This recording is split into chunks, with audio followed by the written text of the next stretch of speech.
नमस्कार दर्शक मित्रों, आप देख रहे हैं राष्ट्रप्रथम और मैं हूं तपस्वी आचार्य। सबसे पहले आज है दशहरा, विजयादशमी की आप सभी को ढेर सारी शुभकामना। सबसे पहले हम लोग जो समाचार का सच देते हैं, वो जो आपको समाचार देते हैं न्यूज़पेपर और न्यूज़ पोर्टल ने जो भी समाचार दिखाए हो उसके ऊपर हम लोग थोड़े बहुत एनालिसिस करते हैं। जो न्यूज़पेपर ने जो न्यूज़ आपको दिखाया है उसके ऊपर हम लोग थोड़ा बहुत और एनालिसिस करेंगे और आपको दिखाएंगे समाचार का सच। तो सबसे पहले इंडिया और देश की सबसे बड़ी न्यूज़ और सबसे बड़ा न्यूज़पेपर टाइम्स ऑफ इंडिया के बारे में समझे और उन्होंने जो फ्रंट पेज के ऊपर एक न्यूज़ लिया हुआ है वो समझे। तो सबसे बड़ा दुनिया का सबसे बड़ा युद्ध रशिया और यूक्रेन का युद्ध के समाचार टाइम्स ऑफ इंडिया ने लिखा हुआ है, उसके ऊपर हम लोग थोड़ा गौर करें तो लिखा है कि यूक्रेन वॉर क्वेश्चन मार्क। उन्होंने लिखा हुआ है यूक्रेन वॉर क्वेश्चन मार्क, क्या रूस यूक्रेन की जंग को खत्म कर पाएगा भारत, ऐसा क्वेश्चन मार्क दिया हुआ है। और टाइम्स ऑफ इंडिया ने ये न्यूज़ को फ्रंट पेज के ऊपर लिया है क्योंकि कहीं ना कहीं भारत का भी अभी इन्वॉल्वमेंट ये युद्ध में शामिल होता जा रहा है। डिटेल कुछ ऐसी है कि टाइम्स ऑफ इंडिया जो लिख रहा है वो मैं यहाँ पर पढ़ूं और समझने का प्रयत्न करूं तो डिटेल कुछ ऐसी आई है कि प्रधान सेवक नरेंद्र मोदी ने आह्वान पर जेलेंस्की ने किया जवाब, और क्या जवाब दिया उसके ऊपर यहाँ पर टाइम्स ऑफ इंडिया ने टिप्पणी करके फ्रंट पेज के ऊपर यह समाचार लिया हुआ है। जेलेंस्की ने कहा कि यूक्रेन हमेशा बातचीत के पक्ष में रहा है और यूक्रेन हमेशा बातचीत कर सकता है, ऐसी उन्होंने एक डिटेल दी है। लेकिन रूस ही वार्ता के लिए तैयार नहीं हुआ। उन्होंने एक आक्षेप लगाया हुआ है रूस के ऊपर कि वो वहां पर बातचीत के लिए तैयार नहीं हुआ और जानबूझकर कूटनीतिक प्रक्रिया को उसने कमजोर किया। उन्होंने ऐसा बोला कि जानबूझकर कूटनीति प्रक्रिया वहां पर की और उन्होंने कमजोर किया। जेलेंस्की ने पीएम मोदी के शांति आह्वान के जवाब में कहा कि मौजूदा स्थिति के वह रूस की मौजूदा सरकार के साथ कोई बातचीत नहीं करेगा। डिटेल उन्होंने साफ तौर पर कर दिया कि रूस की मौजूदा सरकार के साथ कोई बातचीत वो नहीं करेगा।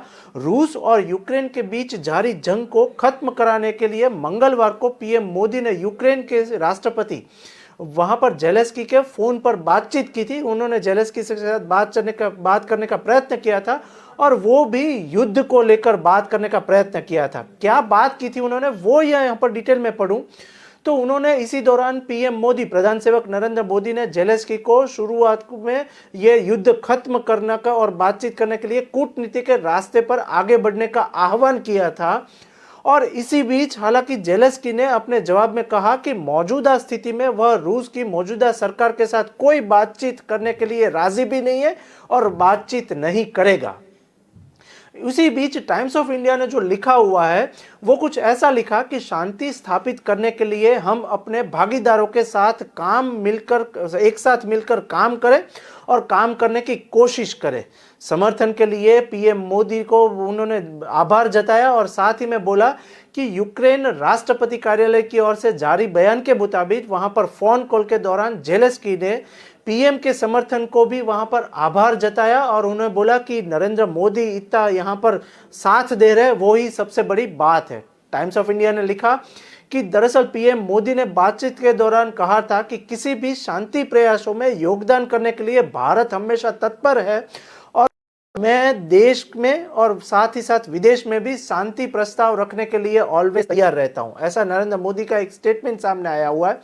डिटेल जो लिखी है वो यहां पर पढ़ूं तो इसी दौरान यूक्रेन की राष्ट्रपति ने यूक्रेन के चार वहां पर जो डिटेल दी थी, चार रूसी कब्जे वाली क्षेत्र लुहांजा, डोनेस्की, जेपेरेलिया और खेरसन में वहां पर जनमत संग्रह पर प्रतिक्रिया व्यक्त करते हुए उन्होंने कहा कि यूक्रेन क्षेत्रों के अवैध कब्जे के लिए प्रयास करके उद्देश्य वाले फैसले पर शून्य है और यही वास्तविकता को नहीं बदलते।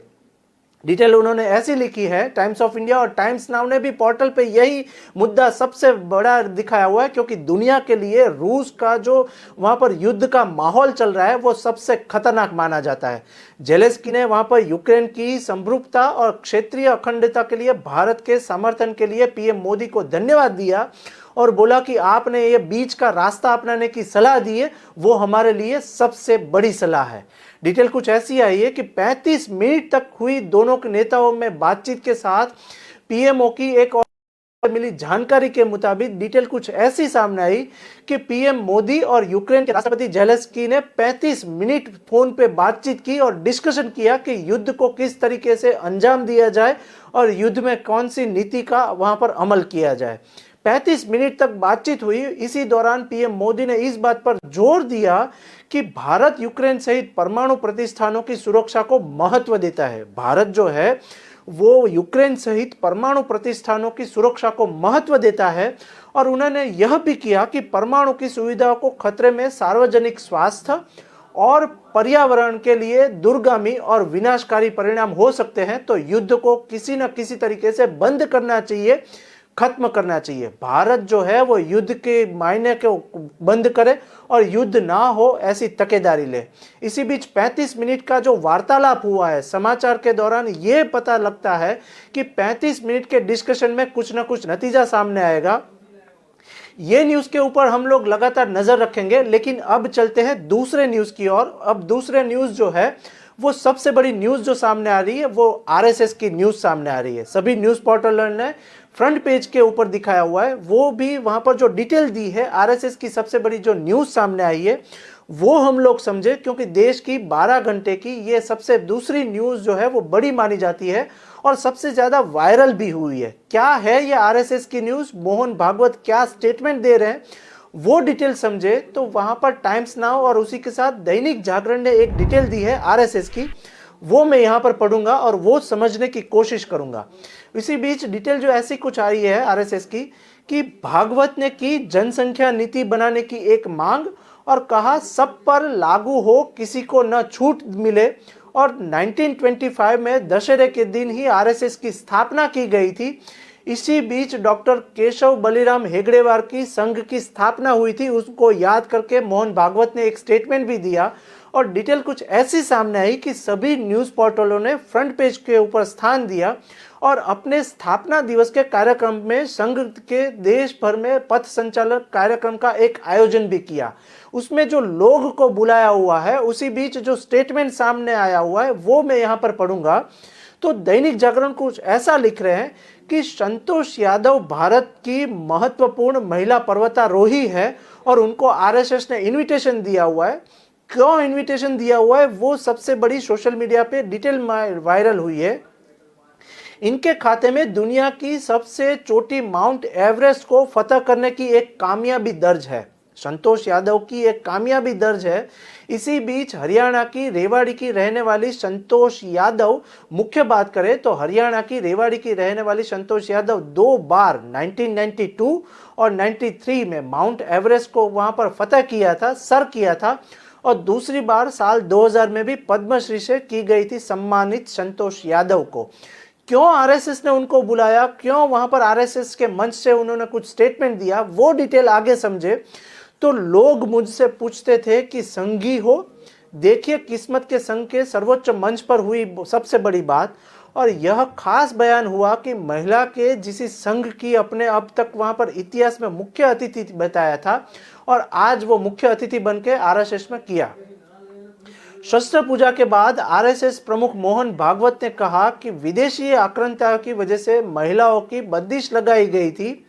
और डिटेल कुछ ऐसी आई कि लेकिन अब उसका कोई औचित्य नहीं है। उन्होंने ऐसा बोला कि अब इसका कोई औचित्य नहीं है कि महिलाओं पर बंदिशें लगाई गई थी और अब वहां पर देश आजाद हुआ है, महिला भी आजाद घूम रही है, लेकिन अब उसका कोई औचित्य नहीं है। इन सब के बीच इस मुख्य अतिथि संतोष यादव के बारे में बताया कि जिन्हें संघ के दशहरा की रैली में खास कार्यक्रम के मौके पर आमंत्रित किया गया और उनको मुख्य अतिथि बनने का मौका मिला। खास शख्सियत है ये संतोष यादव, इसके लिए आरएसएस ने वहां पर आमंत्रण दिया। और डिटेल कुछ ऐसी सामने आई कि वहां पर एक डिटेल स्टाफ ने दी कि 1992 में दुनिया की सबसे बड़ी चोटी सागरमाथा यानी माउंट एवरेस्ट को फतह किया था, इसीलिए आज मुझे आरएसएस ने ये मौका दिया हुआ है। वहां पर 1993 में भी दूसरी बार उन्होंने कामयाबी मिली थी और माउंट एवरेस्ट को फतह करने की संतोष की खास बात यह थी कि कांगसुक की तरफ से चढ़ाई की और ऐसा करने वाली वो विश्व की पहली महिला थी और वो भारत की थी।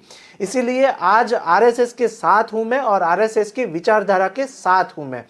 जब जन्म हुआ तो घर वाले संतुष्ट और खुश दोनों के नाम से मिल गया था संतोष, इसीलिए नाम संतोष पड़ा।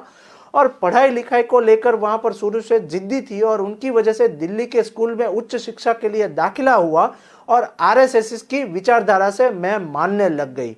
अब देखना यह रहेगा कि मोहन भागवत ने इनको आज किस वजह से यहां पर बुलाया और उनका जो स्टेटमेंट वायरल हो रहा है वो इलेक्शन में मायने रखता है या नहीं।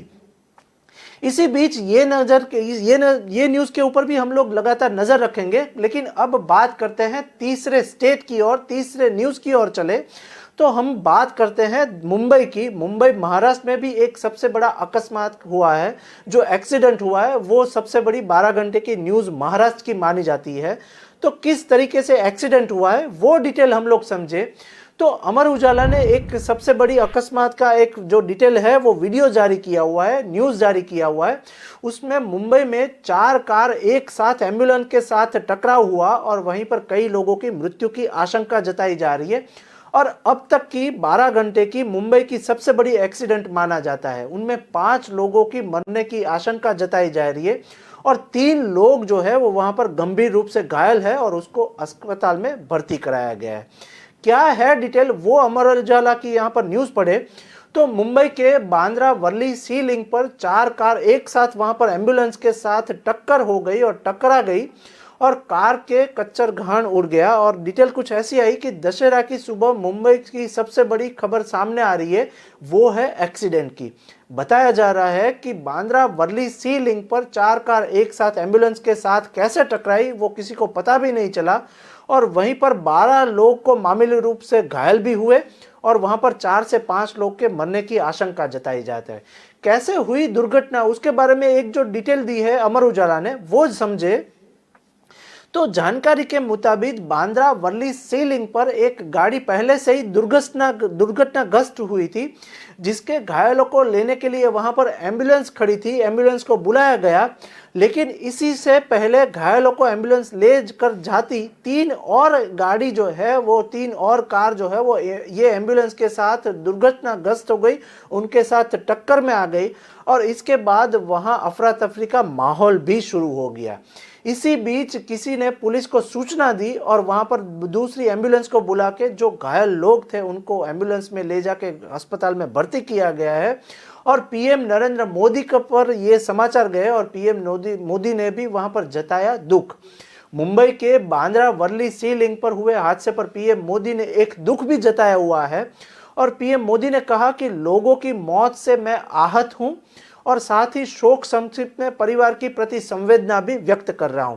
डिटेल कुछ ऐसी वो बोले कि मैं आशा करता हूं कि जो लोग घायल हुए हैं उनको शीघ्र स्वस्थ हो जाएंगे और अस्पताल में भर्ती हो जाएंगे। हादसे में 3 लोग की हालत अभी गंभीर बताई जाती है। इस हादसे में 3 लोग की हालत गंभीर है, सभी लोग आईसीयू में एडमिट किए गए हैं। डॉक्टर ने सभी लोगों को बचाव की पूरी कोशिश कर रहे हैं। इसके अलावा पुलिस भी अब इस घटना की जांच में जुटी है। अब बात करें चौथी न्यूज की ओर। इलेक्शन का माहौल चल रहा है और बिहार में भी इलेक्शन माहौल चल रहा है।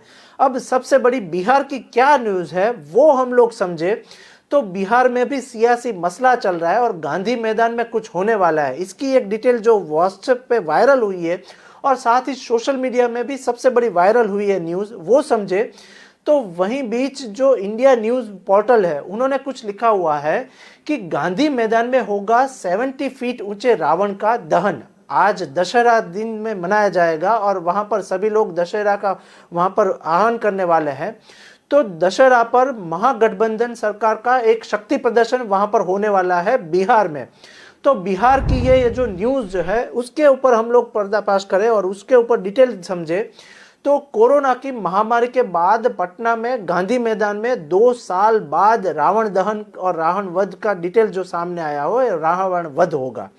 डिटेल कुछ ऐसी सामने आई है कि इसके साथ ही बिहार में नया महागठबंधन सरकार का यह शक्ति प्रदर्शन होने वाला है। तो आज विजयादशमी है, उसी बीच असत्य पर सत्य की जीत का दिन भी साथ में है। क्या वहां पर बिहार में होने वाला है उसकी एक डिटेल समझे तो वहां पर प्रतिपरात्मक रूप से रावण का वध किया जाता है। और कोरोना के कारण पिछले 2 साल से गांधी मैदान में रावण समारोह वहां पर नहीं हो रहा था, रावण वध का समारोह नहीं आयोजन हो रहा था, वो आज होने वाला है। लेकिन इस बार गांधी मैदान में होने वाले रावण वध काफी आकर्षक होगा। वो किस लिए आकर्षक होगा उसकी डिटेल जो वहां पर दैनिक जागरण ने लिखी है वो यहां पर समझे। तो यहां दहन होने वाला रावण 70 फीट का ऊंचा है और साथ ही में यहाँ पर आज विजयादशमी है, तो असत्य पर सत्य की जीत का दिन है। तो कोरोना के कारण 2 साल बाद ये वध होने वाला है, तो रावण वध काफी आकर्षक होगा।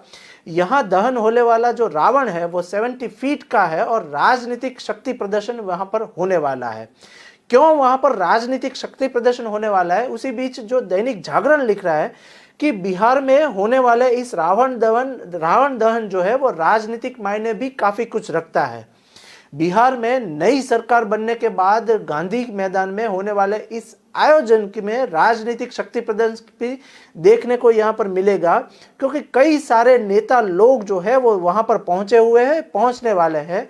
तो यह देखना दिलचस्प होगा कि तेजस्वी यादव के गांधी मैदान में पहुंचने पर यहाँ पर मौजूदा भीड़ कैसे उत्साह दिखाती है और बाकी के लोग जो है वो वहां पर किस तरीके से तेजस्वी यादव का वहां पर सम्मान करते हैं। इसी बीच एक नीतीश कुमार वहां पर की मौजूदगी में भीड़ का एक्शन कैसे रहता है वो भी सब लोग देखेंगे। और वहां पर नीतीश कुमार कई बार तेजस्वी यादव को बिहार की भावी मुख्यमंत्री वहां पर बताया हुआ है।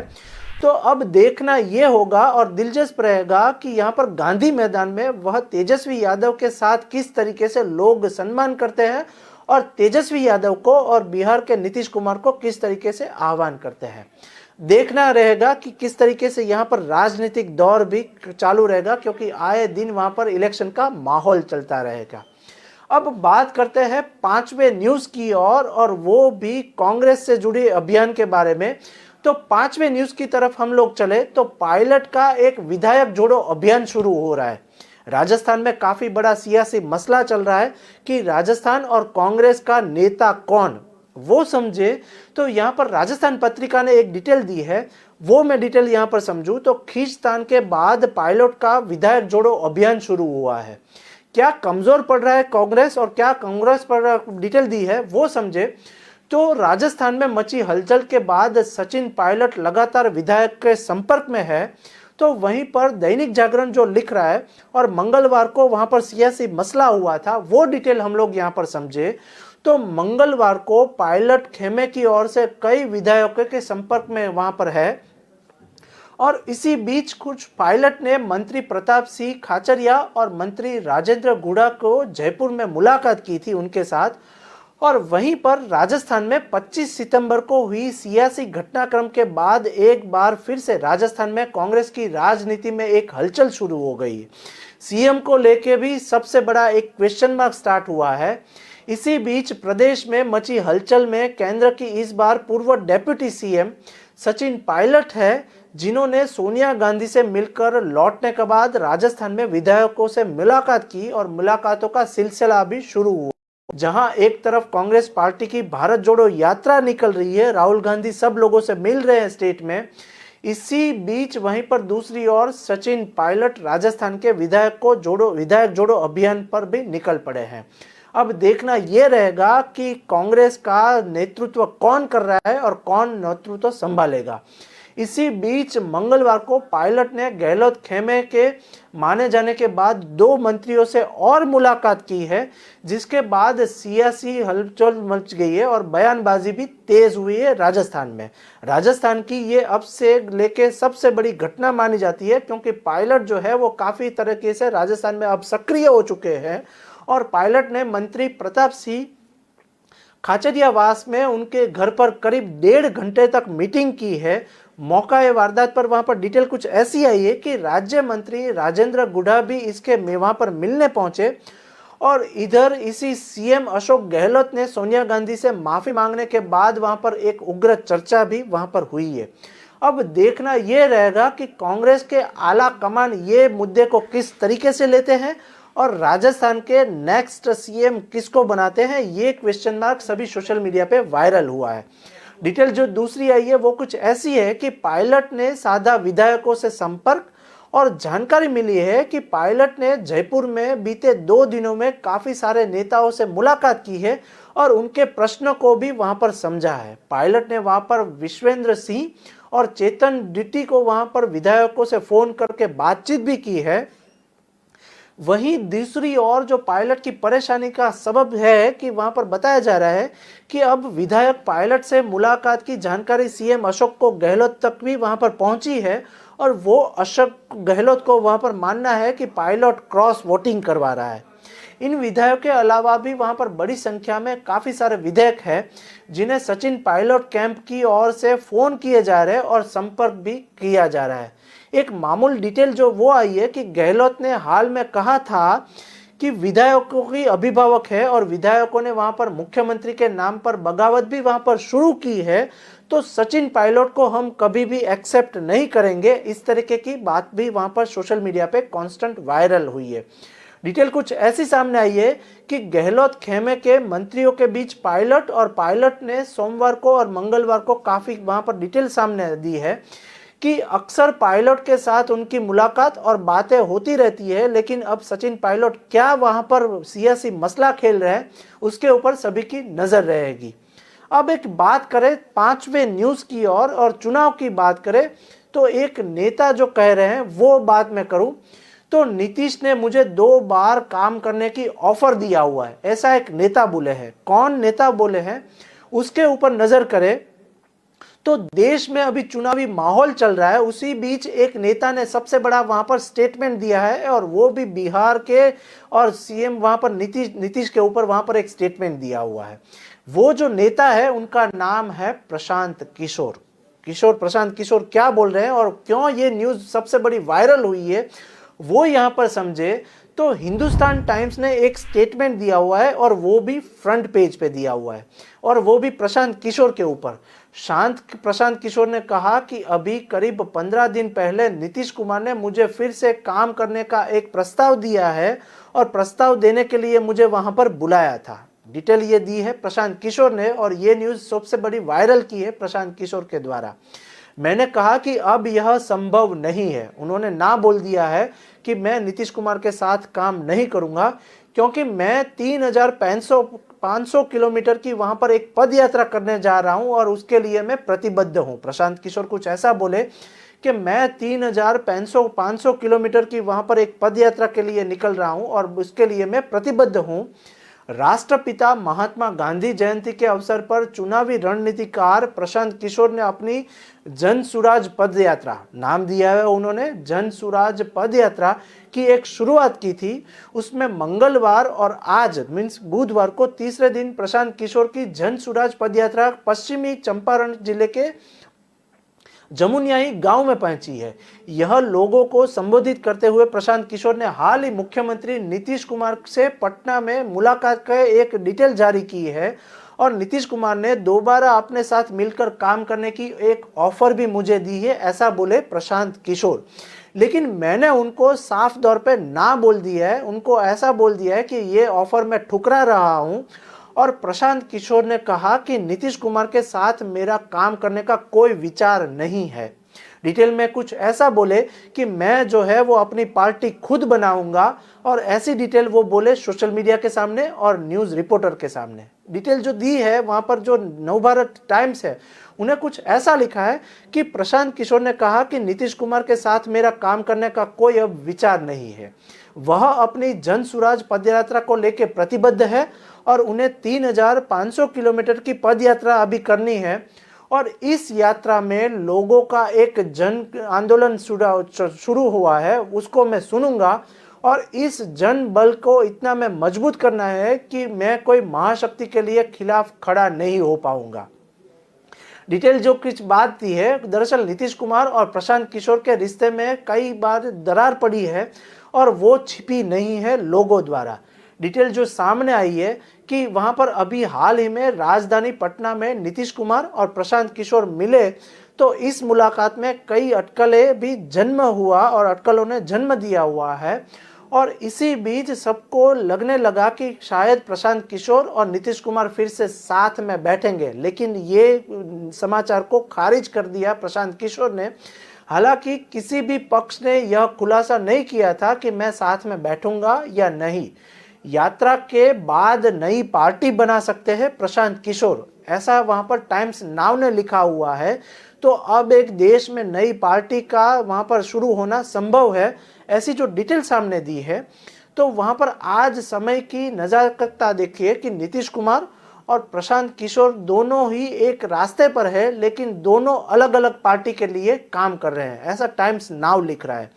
डिटेल जो यहाँ पर टाइम्स नाउ ने लिखी है वो मैं यहाँ पर पढ़ूं तो प्रशांत किशोर राजनीतिक नया दल शुरू करेंगे, ऐसा लिखा हुआ है। उनकी नीतीश कुमार की विपक्षी एकता की वहां पर हुकार हुई है। और दिल्ली पटना में जो डिटेल सामने आई है वो कुछ ऐसी है कि नीतीश कुमार और प्रशांत किशोर कभी भी एक दूसरे के परस्पर प्रशंसक नहीं थे, लेकिन वो नीति विषय काम साथ में कर रहे थे। बिहार को 2015 के विधानसभा चुनाव में जबकि नीतीश कुमार की पार्टी जेडीयू और आरजेडी ने मिलकर चुनाव लड़ा था और नीतीश कुमार के चुनावी अभियान कमान प्रशांत किशोर ने उस टाइम संभाली थी। लेकिन अब नीतीश कुमार के साथ में नहीं रहूंगा और मैं मेरा दल इंडिविजुअल खड़ा करूंगा और मैं मेरी नई पार्टी नहीं बनाऊंगा, ऐसा प्रशांत किशोर बोल रहे हैं। अब देखना यह रहेगा कि प्रशांत किशोर जो है वो किस तरीके से अपनी नई पार्टी बनाते हैं और किन किन लोगों को वहां पर वो जोड़ते हैं। डिटेल्स कुछ आगे समझे तो अब बात करें दिल्ली की, और वहां पर डीएनए न्यूज़पेपर ने एक डिटेल दी है अमित शाह की। अमित शाह ने जो वहां पर एक सियासी मसला खड़ा किया हुआ है, तो वो वहां पर दूसरा प्रवास कार्यक्रम योजने वाले हैं। तो क्या है अमित शाह का दूसरा प्रवास कार्यक्रम, वो यहां पर समझे तो डीएनए न्यूज़पेपर कुछ ऐसा लिख रहा है कि अमित शाह जो है वो जाएंगे काशी। इसके लिए डीएनए न्यूज़पेपर ने कुछ ऐसा लिखा है कि वहां पर काशी और बिहार के दौरान लौटकर बनारस में वो आराम करें और बनारस में वहां पर कई नेताओं को भी मिलने वाले हैं। आपको बता दें कि जहां जहां अमित शाह, गृह प्रधान अमित शाह जहां जहां जाते हैं तो वहां कहीं ना कहीं सियासी मसला भी खड़ा होता है और कुछ ना कुछ नीति भी सामने आती है। तो हम लोग कांस्टेंट इसके ऊपर नजर रखेंगे अमित शाह के प्रवास कार्यक्रम के लिए, और बाकी के समाचार भी आपको देते रहेंगे। मुझे दीजिए रजा, नमस्कार।